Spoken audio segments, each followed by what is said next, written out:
You have a role coming up in the Big C. What can you tell us about that?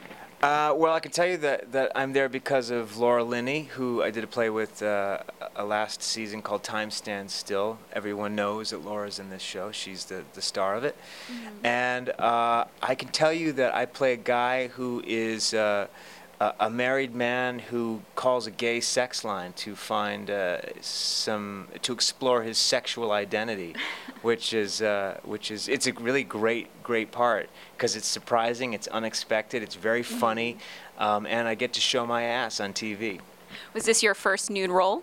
It is my first nude role, but I'm not so concerned because I'm Irish and I don't have an ass, I just have a hole in my back. So that is, I think, a blessing in this case. It doesn't make me as conscious about what it is that ultimately will be seen by America. Uh-huh. Yeah.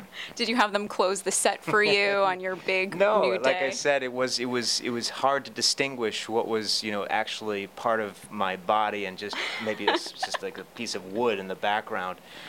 Piece of wood is probably not the right analogy to make when you're talking about nudity in this case, but at any rate, it was a close set and everyone is very respectful there. And John Benjamin Hickey, who I had the great pleasure of making out with also in the show, was very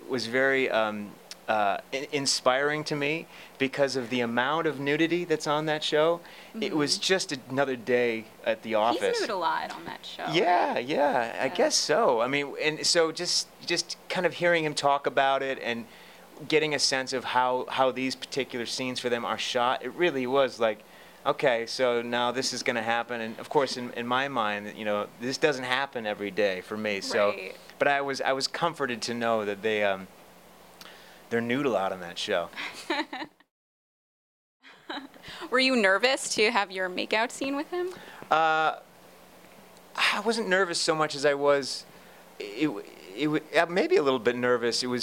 I remember doing the scene with him, and there's a when you're blocking a scene on a television set, you do just that. You stage it first so everybody knows what the angles are and the camera's gonna be in the right place. And so there was a moment there where I knew that we're going to have to make out. And so I just looked at him and said, should we do this? Should we just start doing this now? So like when we're rolling, it's like, like we're old friends. And so we just kind of started doing it. And it was surprisingly rough on the skin because he has a beard. So right. That was my first awakening. Everybody tune in on May 13th to see the first of my 3 episodes on the Big C, Showtime at 9:30 Eastern, I think, 8:30 Central. The Big C, May 13th.